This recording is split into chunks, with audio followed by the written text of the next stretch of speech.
Tune into ESG Matters with Risk Insights, where we explore ESG with impact. Hi, everyone, and welcome back to ESG Matters with Risk Insights. I'm your host, Anushka Bogdanov, and thank you for joining me for this podcast episode. I'm sorry for neglecting the audience. I have had a few challenging months, but there have also been extremely interesting and positive developments for Risk Insights and ESG. So thank you all for the continuous support and many emails asking for the podcast. So let me start off by congratulating the Botswana and Mauritius Stock Exchange for adopting the ESG GPS and AQ ESG rating disclosure tool to drive sustainability in their respective countries with Risk Insights. Both these exchanges have adopted the tool since February 2024.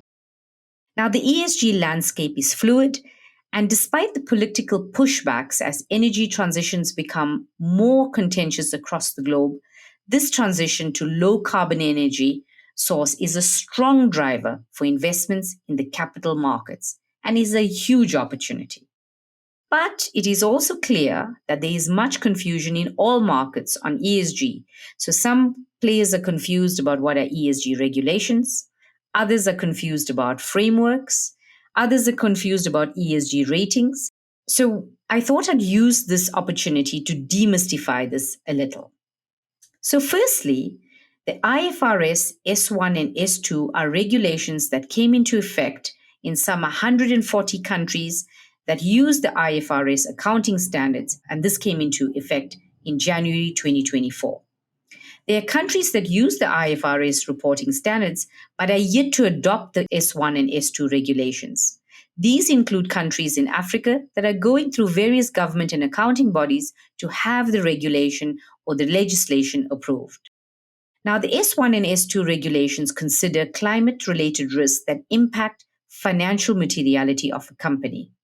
This is investor focused and relies on the assurance provider to ensure that the company is reporting its physical and transition risks that impact financial materiality of the company. This regulation relies on single materiality, that is, climate related risks. The European Sustainability Reporting Standard Board, through the CSRD, comes into effect in June this year, of which some of the regulations have already been promulgated, which takes into account certain sizes of companies considering turnover as well as the number of employees, and it relies on double materiality reporting, that is, climate and social risks. Now, the role of the employee as well as the role of the company within society is taken into account in its disclosure requirements. This includes factors such as diversity, gender pay gaps, gender inequality, equality, inclusivity, training and development, etc. It also takes into account the role of the company within society in terms of its contribution to society from its triple bottom line or CSI contributions.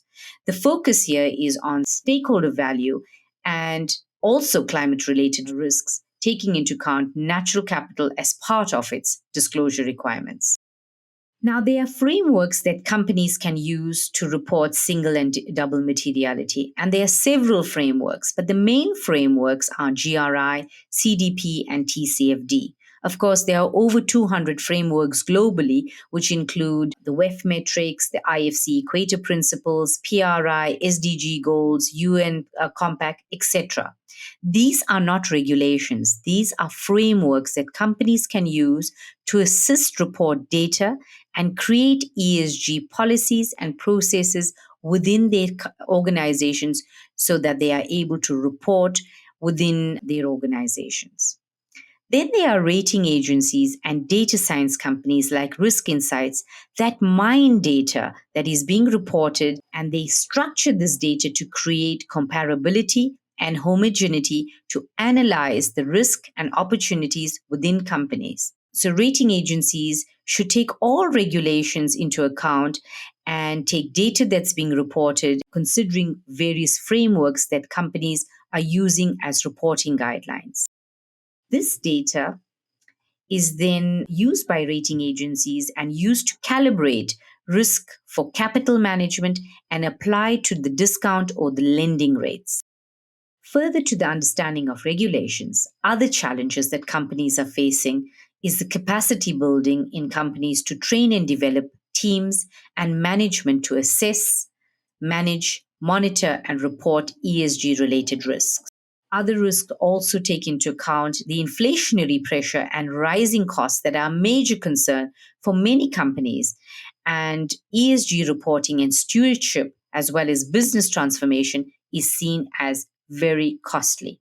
So stay tuned for the next episode as I unpack some of the solutions and food for thought on ESG investing, climate finance, and the changes that are taking place from development economics into investment banking solutions across the globe to solution for this new era of governance and risk management. I am Anushka Bogdanov, your host for ESG Matters with Risk Insights. Please share and like this podcast. I look forward to our next time together. Ciao for now.